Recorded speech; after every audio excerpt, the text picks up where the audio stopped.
I hadn't heard of the Laemmle Theatre chain. As soon as my wife and I moved here, it became second nature. It was a family business from the beginning. They're a little something like the American family farm.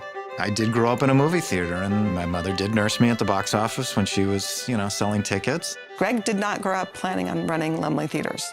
He would have been a great rabbi. I know that for a fact. My brother-in-law didn't want to come to America, and Kurt was convinced that the Nazis were coming.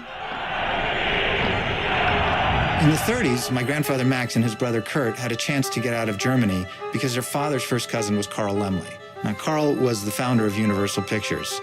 It's a straight line from Carl running Universal to bringing Max and Kurt in to work with him to Max and Kurt starting Laemmle Theatres. There really has been a Laemmle in the film business ever since there has been a film business.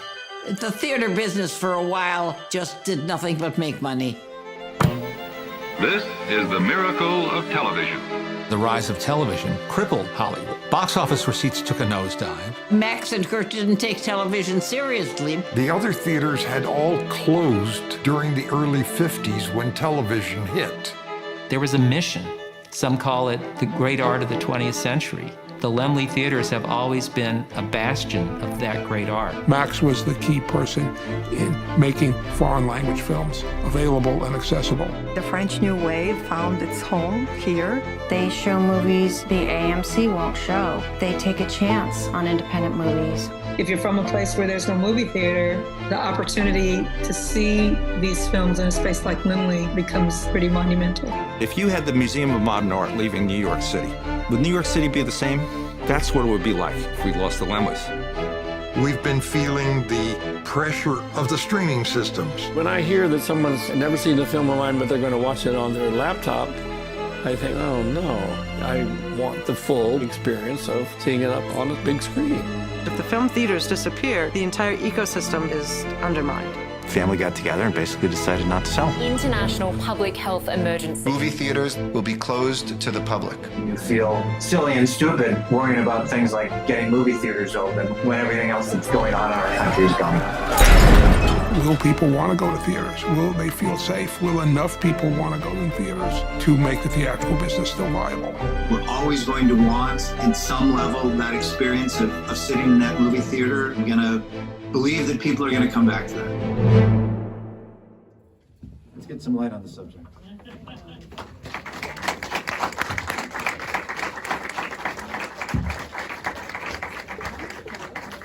Hello, hello. Hello, hello. Can everybody hear us? Yep. Yes. All right. Welcome, everyone. I'm Maria Sahakian. I'm with Glendale Arts and the Glendale International Film Festival. And I have here with me two people who might not need an introduction, but they certainly deserve one. Greg and Tish Laemmle, thank you for joining us. Thank you for helping us out with this film. Absolutely. My pleasure. And what we've just seen here is a story of perseverance that we as moviegoers are the beneficiaries of, thanks to the unrelenting dedication of Greg and Tish and the family and the staff at all the Laemmle Theaters for the commitment you have is unremarkable. And we owe you a big thank you. That's what I want to start with. We owe you a big thank you for your commitment.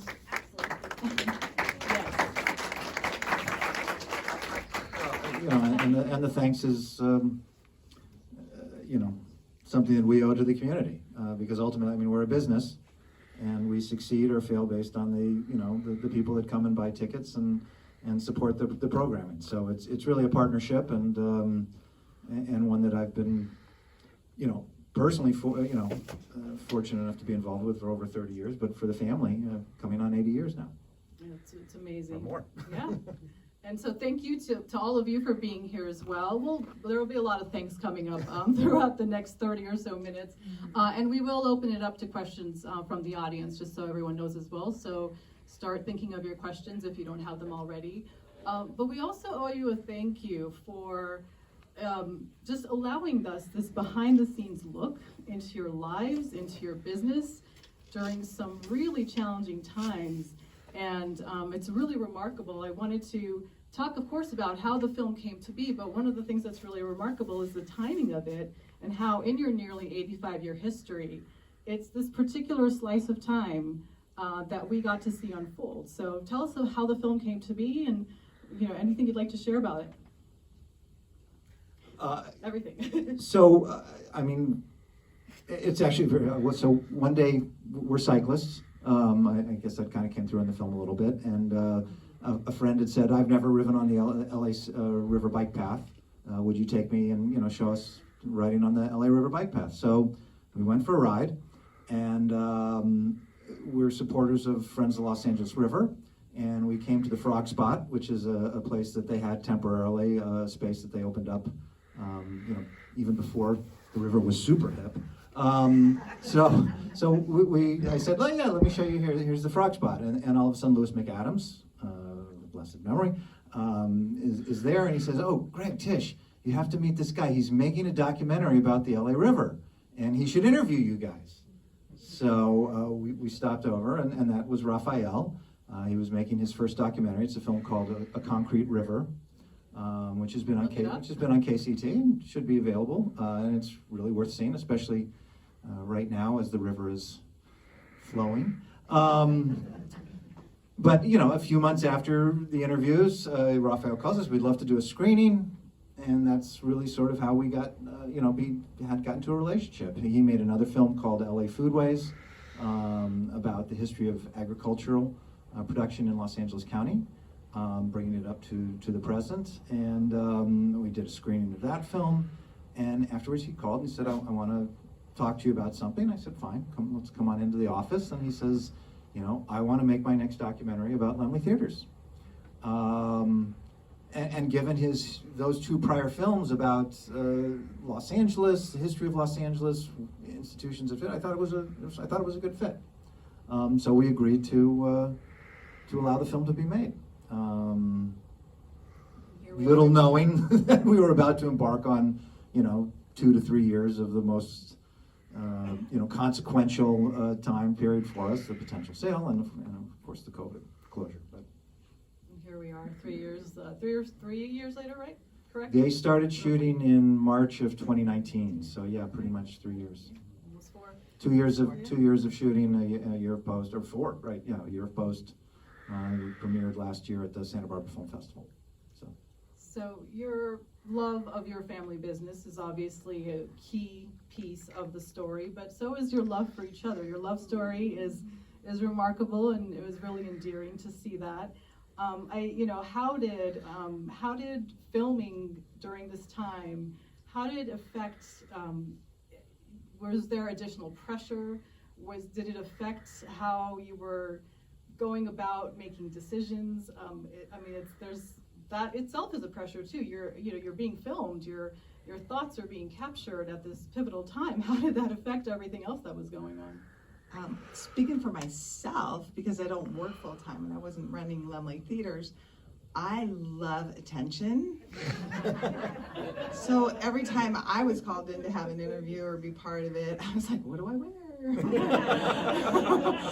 And I couldn't have, I really loved being in, there were many other scenes that he filmed. Obviously, as all filmmakers make movies and things get cut, there were scenes where I was making challah, and I thought that's going to be the best part of the movie. And it didn't even make the movie. But obviously he was busy, so it was probably a stress for you. No, I guess the process of being observed ultimately, automatically has some impact on what's happening. But we really tried to just be ourselves. There was a lot of trust in Raphael that he could observe what was going on and just, I guess, try and preserve it. To be clear, we're not producers of the film. We're not. I didn't see the film until it premiered to the public, so I know there's some discussion, controversy in the world of documentary filmmaking right now about how much control subjects should have over, the films that are being made about them, and my opinion is none. But yeah, I mean, it really was, if we're going to do this, we should just be open and honest about, about what's going on and what we're feeling during the whole process. And Raphael made it really easy because he's such a beautiful human being. I'm speaking from my experience, and our children, whenever they were interviewed, they walked out of it saying, he's lovely. And I mean, I would be saying something from my heart and he would be crying, and I'm thinking, is he supposed to cry? Does every filmmaker cry when you speak? But he's so genuine and so present that it was a very pleasant experience. Well, he was giving you a sneak peek at how the viewers were going to receive what they were seeing, because certainly it's very genuine, you could tell. And so, yeah, thank you for, again, your openness. And were there any unexpected outcomes or takeaways for you both after the film was released and audiences were seeing it and you were reflecting on your own stories? Well, I've lost a lot of anonymity. It's kind of, it's not so much fun. Any big takeaway? No. One of his best friends, though, is a very, very successful filmmaker, a producer, and he actually thought Greg gave away too much of himself, and he asked him to meet with a professional who talks about how to be in the public and keep a little bit more private. Let me just finish by saying that the first time our son Ezra saw this film was with us at the Santa Barbara Film Festival, and when he saw Greg with his angioedema outbreak, when his face was all puffy, we've all witnessed that, and it's horrible to see someone going through that much stress.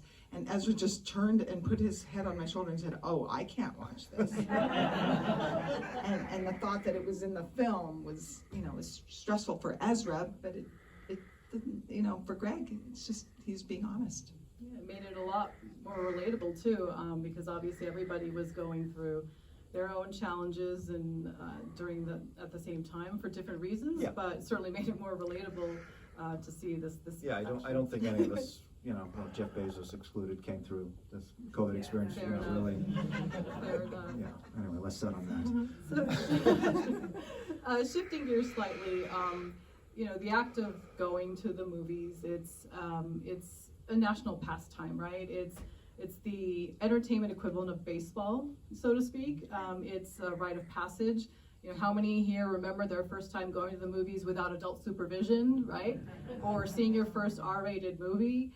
Or if there are any filmmakers here, being inspired to follow this career path and passion based on the magic of going to the theater. Obviously, a big, part of what has changed the direction of and the, I don't want to say popularity, right, of going to the theater, but is streaming. It's the elephant in the room that we all see and have talked about. It was talked about in the film. In your viewpoint, how do you see streaming coexisting with the experience of in-person moviegoing? I see it existing, the same way that television and DVD and cable and all these other kinds of things have, there's a bright shiny toy and everybody gravitates to that toy, but at the end of the day, we want our, familiar sort of thing. So I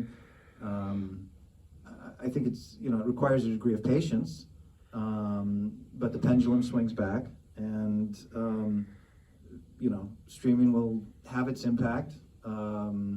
Although right now, I think where there's a great reappraisal of just what's the future of streaming, because the studios are trying to figure out, a model that actually makes money for them in that arena. But I don't hate ancillary. I recognize that at the end of the day, people, can catch up on films that they didn't get to see in a movie theater,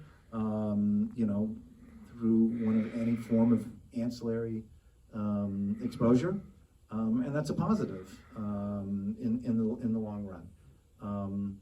What I hold out for is the irreplicable and better experience of seeing something in a movie theater. When we give ourselves over, when we give our time over to being in this space where we're not in control, where we don't have a pause button, and we invest that time in the work, it becomes richer and deeper and more meaningful. So it's very popular and very easy to, put at the front of your article, is this the end of movie theaters? But, people have been saying that for 60, 70 years now, and I think at some point we need to start, no, it's not the dead. Movie theaters will change, entertainment will change, but there is always going to be, or I believe there will always be, a core group of people that want this experience and are going to support it.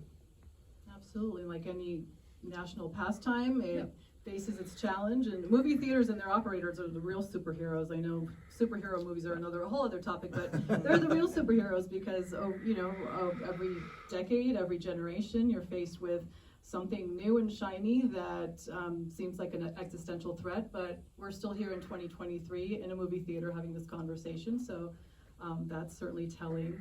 Yes, applause, please. Yeah, absolutely. Yes.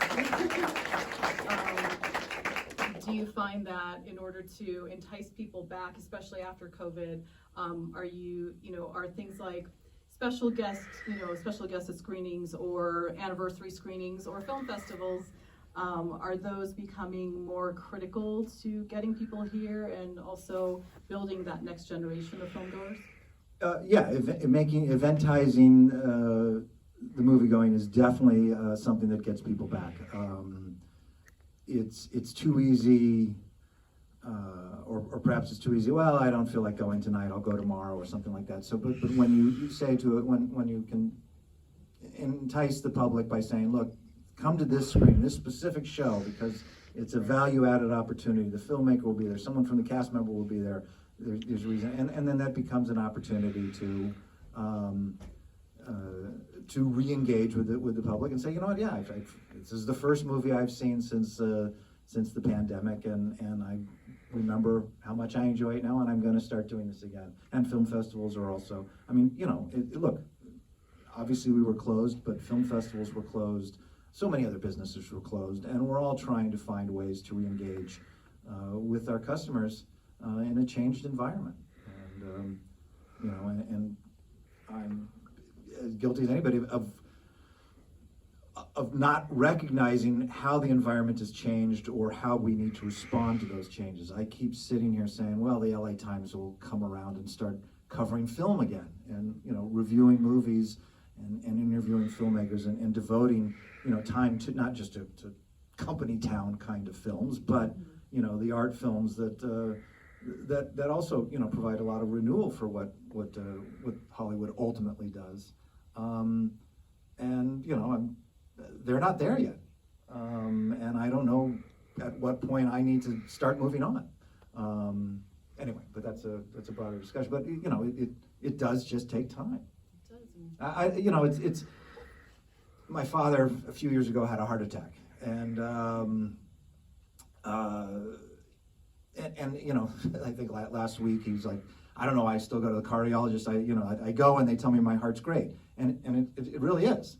The heart, the arteries, they find new pathways. It takes time, but ultimately those new pathways emerge and the heart grows stronger again. And I think as an industry, we've had this heart attack, and we need to, find the new pathways for things to grow back and for the strength to return.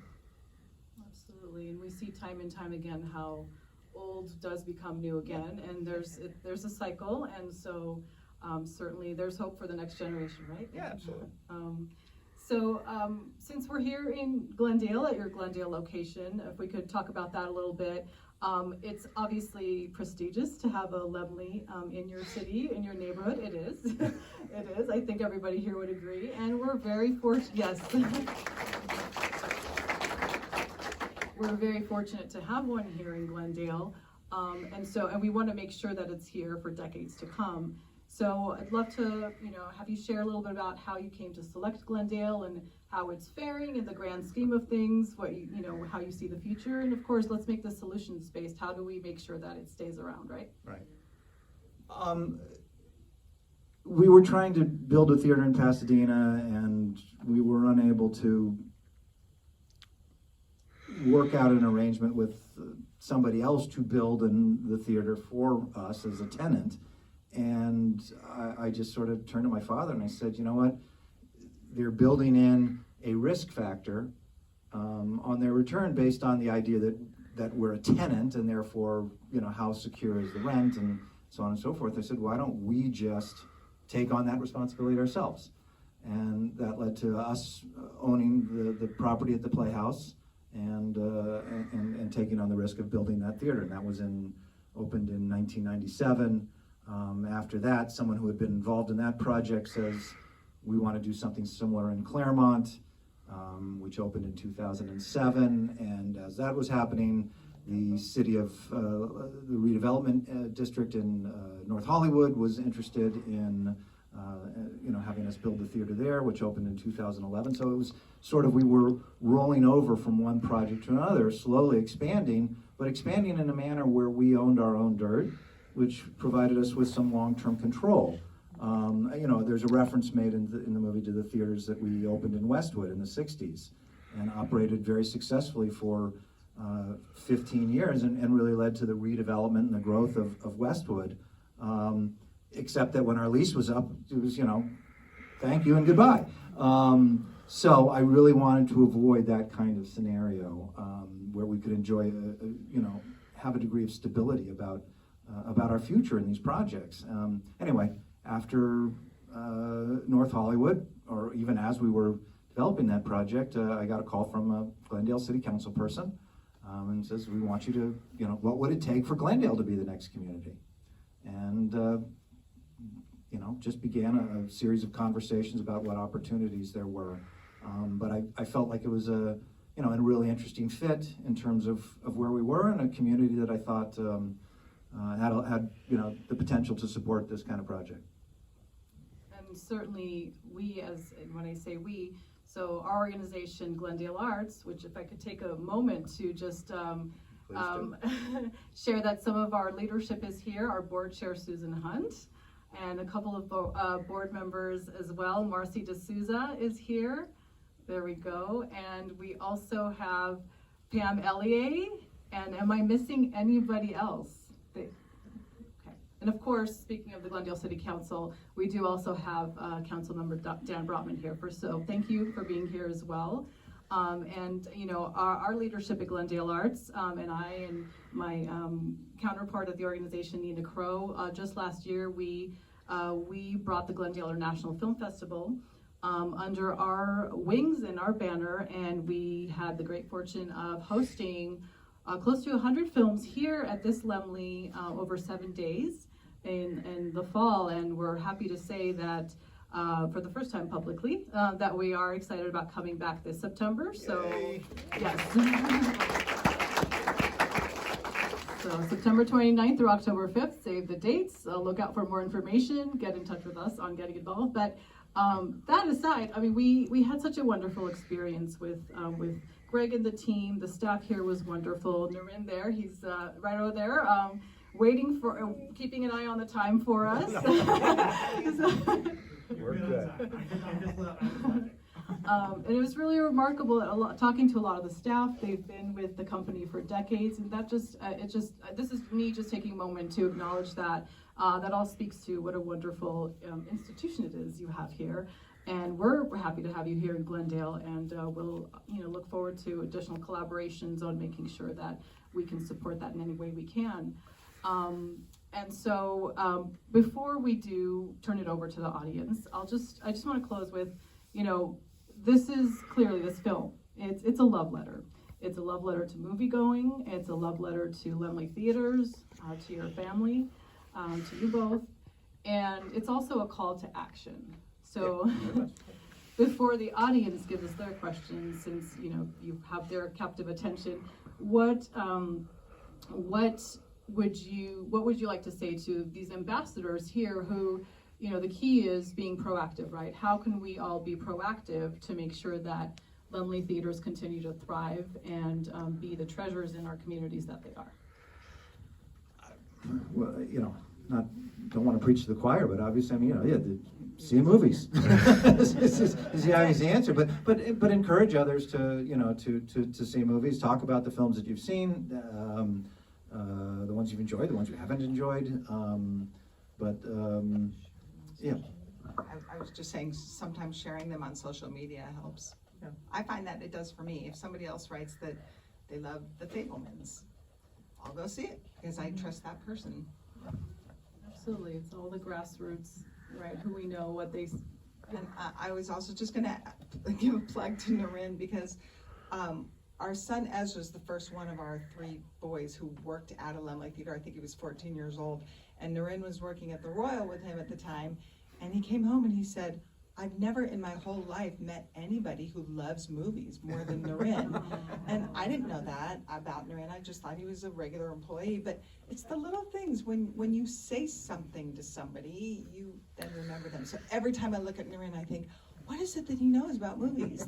Everything.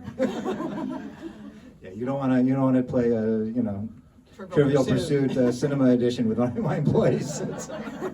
So what they're saying is stop Narin on your way out and ask him any questions. What his favorite movies of 2022 were. And speaking of questions, if you're ready, we can turn it over to the audience. So does anybody have any questions for Greg and Tish? When are you coming back? So when am I coming back? I'm moving back. Wait, well, we No, I was just going to say, we have a friend who, when we first moved to Seattle, all he wrote was 1 year. And then he saw all my posts about the beautiful rainbows and the sea otters and the flowers, and he wrote 2 tops. I think the bigger question is when am I actually going to move to Seattle? Because, from the period of the reopening, in April of 2021 through the premiere of the film at the end of March of 2022, probably spent 5 of 12 months in LA. So we're here a lot. When are we moving back? I don't know, but wherever I live, LA's home. So. Glendale's a nice town. Absolutely. Our ambassador Susan. Somebody else had a question? Yes. Yeah, sure. I was just wondering what happened in Pasadena. That's where I'm from. Oh, quite right. So the question about what happened in Pasadena, essentially it was a cash crunch. We just because you own, so if you're your own tenant, that's great because if you can't pay the rent, you can forgive yourself, but the bank doesn't forgive the interest on the loan, and these,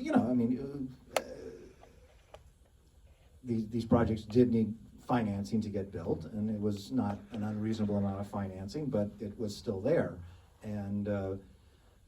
During the initial months of the pandemic, there was at least an opportunity for deferral on rent or on mortgages, but that lasted about 3 months, and then there was no more opportunity. And the banks, at some level, had their hands tied because they were subject to, banks are subject to regulation as well. And if they have non-performing loans on their books, that's a problem for them. So when it became clear. And there was a lot of discussion in 2020 about, movie theaters are going to start reopening. We can expect, after restaurants and after this phase, that movie theaters will be next. And they'll, reduce capacity and this, that, and the other, but that movie theaters could reopen. And then that, just became an impossibility. And it was about at that time that we said, well, we need to do something. To preserve the equity that we have in these projects and to reduce debt where we can, because this is going to be a long-term situation. It was also at that point that we realized that the support that we thought we would be getting from the SBA's EIDL program was, nowhere adequate to what was needed. And so, anyway, we put the property on the market, several properties. The Playhouse attracted attention very quickly, and we consummated a sale, which came with a lease back for some period of time. But when we reached the end of our lease back period, the landlord had entered into an agreement with another operator. So it's a silver lining situation, because I'm really happy that the Playhouse Theater still exists, that it is now being maintained as a movie theater. I think that's a positive for the industry as a whole. And if I had to choose another operator, I guess Landmark's better than some. Yeah, Landmark's the only other movie theater chain in Los Angeles which is known for playing foreign language, independent films, and documentaries. So we're hopeful that they will preserve some of, what we did in that area. But they were more comfortable paying a rent than a higher rent than we were prepared to pay in that situation. That's really what happened. We also sold the property in North Hollywood, and that is slated for redevelopment, so that's not going to be a movie theater. But we are continuing to operate right up until the moment that they begin their demolition. And while I can't guarantee that we'll be operating through the end of this year, I do believe that the construction is not going to start until sometime in 2024. So at least, the theater's going to be open for a little while. We did have the Claremont property under contract and in escrow, but just yesterday we announced that escrow had, the sale had not been consummated. There was not an agreement to extend the escrow, so the sale has been called off. So that theater is not up for sale. It's not going back onto the market, and the challenge is now thrown out to the community to support the theater in a manner that will allow us to come up with a sustainable business model. But these are the kinds of things that we ended up receiving some pandemic support, but through a program called the Shuttered Venue Operator Grant Program, which has been a huge support for not just for movie theaters but for music venues and live theater, so all sorts of. But that program was not enacted until December of 2020. You weren't able to apply for the program until May of 2021, and no funding was received until June or July. So at that point, so many of the things that the decisions that we made were baked in. But I believe, hopefully, that I'd like to think that it's helped us get to a point where our capital finances are more stable and that we can endure a period of time. We were not profitable when we reopened in 2021.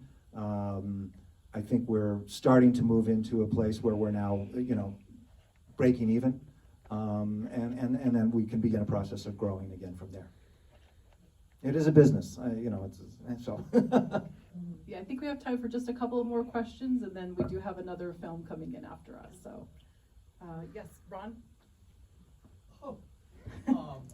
So what's the business climate for filmmakers now? Well, the business climate for filmmakers has been great in many respects, because the money that's been thrown into production as the studios were just trying to acquire content for streaming services has put a lot of films into production. Not always theatrically, and I think, to the detriment of some of those films. But I think a lot of stuff is still being produced, whether it will be as much as things move around. Right now, the studios are in a process. They recognize that the theatrical window for feature films is vitally important to the overall finances of a film. And just taking a movie and putting it straight onto streaming does not work for them. So they are moving ahead with getting more and more films into production that will be coming into movie theaters. But since the pandemic, since reopening, we've seen about 2/3 as many wide release films coming through movie theaters. So when you look at the box office being 2/3 of pre-pandemic levels, that's part of the reason why. It's not that people do need choices. One of the films that's doing a lot of business right now is Puss in Boots, kids films, and that one is Strange World flopped, but that's going to happen. Puss in Boots doing a lot of business, family audiences. Someone called me and they said, I want to do a birthday party screening for my child. Is there a family film opening up? And I looked at the release schedule, and there wasn't another family film to Memorial Day. Just so, a segment of the audience that really wants to come out and see stuff in movie theaters, there's nothing for them. So the production cycle is, we talk about supply chain, it has been disrupted. It will get back, into a more normal phase, but it's still catching up, I think. But media creation, media content, that's still very popular, and I'm sure you see film crews all over the streets and in your neighborhoods, and that's stuff that's being made, and filmmakers that are working. And part of our job is to provide that creative community with access to films from around the world, that help inspire and inform, the idea of new things. You see something, it inspires you, and you try something different. So we're happy to be part of that. Thank you. Michelle, you had a question? Yeah. Did nobody in this town full of deep pockets, like James Cameron or anybody, come to you and say, let me help you, didn't Quentin Tarantino buy, nobody did? He bought the Vista, yeah. Yeah, but I find that so mind-blowing. And then I have another quick question. Sure. Are your children involved, or are they not involved? I'll answer that one. One of our kids was involved, and in the movie, he's sitting at the desk. He had a lot of really different ideas about where movies are going than Greg, and I think he thought it would be really too challenging for him to continue working with Greg. So he's now working for it's called On the Boards in Seattle. It's a live performance space because he loves performance. He's talking about maybe one day he would want to run Laemmle Theaters again with Greg. He told that to me. He didn't tell that to Greg, and I'm sharing this with Greg for the first time. The only thing she says to me is, well, of course your kids don't want, none of your boys want to go into the business. You made it look so unappealing. Not that it was unappealing, it was just he's always so stressed. It's a selfish question, because of course I want to see it continue. Yeah, no, we would too. We would really love it. Our son Ezra is in his first year of law school at Northwestern in Chicago, and he's loving it. And our son Nadav is living as a nomad in Mexico and other Central or possibly Southern South American countries. He loves traveling. He's a writer, and he edits other people's books online during the day, and then he writes his own. So he's called a digital nomad. I just learned about this because we just visited him in Mexico last week. So, my answer is not yet. So, there's still hope, and in the meantime, I'm not ready to, to leave. So we'll see about that. In terms of the deep pocket, I was probably I didn't necessarily want to ask for that kind of support. I know, look, it was, and yes, and during the early part of the pandemic, we would see, this bookstore put an appeal out to people and got, lots of support and was able to, I think the numbers that we were talking about were at a different level, and I didn't know that kind of support was going to be there. And there was a level where it was like, we have the ability to solve our own problems. It requires some difficult decisions, such as selling these properties. But if selling those properties meant that we could lower our operating costs and preserve our other venues, including Glendale, as being one of the ones that would be sustained by that sacrifice from other places, that was something that we could do and something that therefore we needed to do. People often ask, well, how about pursuing a nonprofit model for Laemmle Theatres so it's not just about ticket sales? And maybe that will be a solution at some point. But for right now, I like the way we're doing things, and it ended up creating a little bit of a problem for a couple of years. But look, my grandfather went through a situation where at the advent of television, the chain went from 6 theaters to 1 theater, and it took a decade, basically to get back into a position of growing. So I don't think it's going to take us that long, but you know, we're going to stabilize. We're going to and position ourselves for regrowth. And if the kids never want to run the business, there really is. Oh, he's still here, so sorry, you're going to have to hear this. But there really is a staff of people that are almost family, and they love what Laemmle Theatres stands for. It is as meaningful to them as it is to me, and I have no doubt that that there would be, you know, opportunities for people to step in and keep the spirit of the business alive in that way. On that positive note, and no pressure, Noreen, or to your boys, but you know. I didn't offer you a job. Use was yeah, so that's, again, thank you, Greg, thank you, Tish, thank you to Raphael, who couldn't be here, for this wonderful film. Thank you all. Yes. Yeah, so Raphael, yeah, he's apologized that he can't be here, but the film is opening on Friday in New York, and he is laying the groundwork there. So we are hoping that you know, we got great reviews here in Los Angeles. We're 100% on Rotten Tomatoes, but we're hoping that some more reviews and, you know, outside of hometown, so to speak, will help propel the film around the country. So if you did enjoy the film, please, you know, there will be other opportunities to see it here in Los Angeles, and there's certainly other opportunities to see it around the country. Yeah. Well, eventually it will be on some streaming service, but not for a while. Well, we have our marching orders. Everyone's going to keep going to the movies. They're going to keep coming to the Laemmle and tell everybody they know all about it. And hopefully, I'm sure there's a sequel in there somewhere that we can all come together for the 100th anniversary. Yeah. So, and in the meantime, come to the festival in September. Thank you. Appreciate that.